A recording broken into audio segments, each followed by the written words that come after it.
FM News Talk 97.1. On demand audio.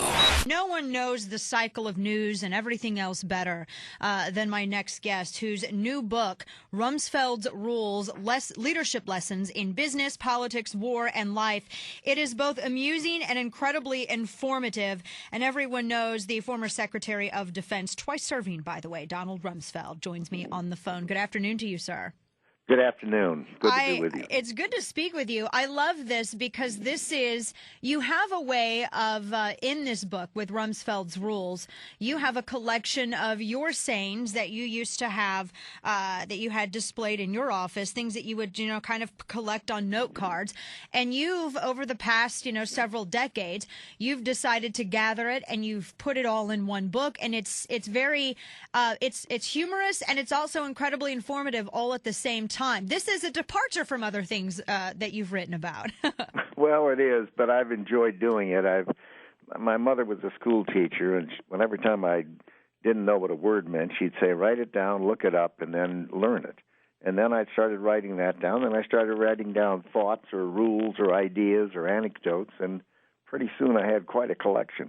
One of the things that stuck out to me the most, especially with the news cycle today, is that one of Rumsfeld's rules is don't say the White House wants.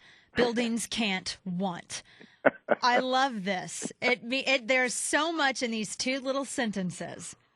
As I watched the news today, I thought of one that I learned when I was a naval pilot, and it in the handbook for an SNJ airplane, it says if you're lost, climb, conserve, and confess. Yes. And it's not bad advice whether you're flying an airplane or just in life, because all of us get lost once in a while, and if you take a deep breath and then ask for help, why, it's probably a pretty good idea. Exactly. I love, these are all, so many of this is stuff that you've learned from your time in the White House. And, especially because I have to ask you the news cycle today, I think there are a lot of people that were behind microphones today that could have benefited greatly from some of Rumsfeld's rules, not just when they were speaking to the press, but when they were enacting policy. What do you make of the scandal-palooza that has taken place today? And we had two concurrent press conferences with Eric Holder and Jay Carney, and it seemed to be one of the greatest train wrecks I think I've seen from any presidential administration ever. Yeah, one major scandal or crisis is tough. Two is like four, and three is like 15. It really saps the energy out of an organization, and what you need to do is to just take a deep breath and say, okay, we're public servants. We're going to get the truth out, find out what the facts are, and then tell the truth. And that's about all you can do in those instances, it seems to me. It's always the cover-up that seems worse. And you address that in several points in Rumsfeld's rules. I do. They say there's two rules in Washington. One is the cover-up's worse than the event, and the second rule is nobody remembers the first rule. That's exactly it. And you have as well, don't automatically obey presidential directives if you disagree or if you suspect that he hasn't considered key aspects of the issue. That should be blown up 300% and put on cardboard in every office in every department of every presidential administration. They would make it so much easier. I guess you're right. I can remember one time Gerald Ford told me he was going to go to a birthday party for a member of Congress, and I found out that the birthday party was being hosted by a lobbyist who was under investigation.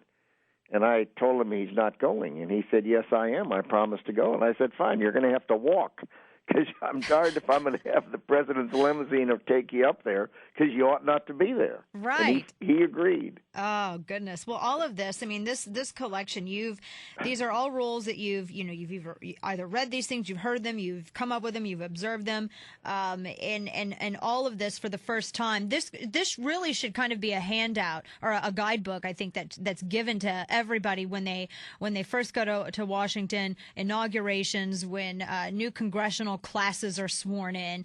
This should be, everybody has a swag bag. I think it should probably be tucked into one of those and given, because they'll do so much better if they know these things that you've learned over your decades in service.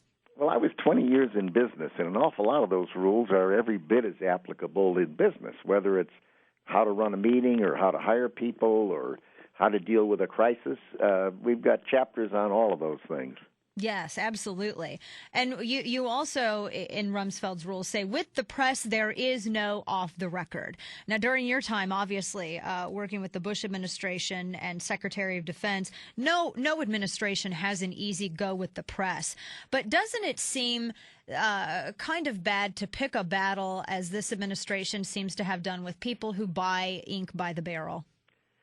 Well, that's always been a rule, is to be careful. You don't want to have the truck back up over you. And once you start doing that, it's difficult. On the other hand, the president's got to do what he thinks is right. And if he feels he's been wronged, I suppose he's got to say so. But it is a very risky thing to do. Yes, very much so. And I know you've enjoyed, I'm sure that you've enjoyed being away from some of this harsh spotlight that you see people taking now, especially with Benghazi and so on and so forth. I wanted to ask you if, especially with the situation of Eric Holder and Benghazi and Fast and Furious, so many individuals have always tried to. It seems as though Bush is the longest-serving president in American history, because every policy decision that this president has made is still blamed upon George Bush. And everyone always loves to bring up, things like Operation Wide Receiver, which Bush ended, by the way. And Fast and Furious, of course, as you know, something that the Obama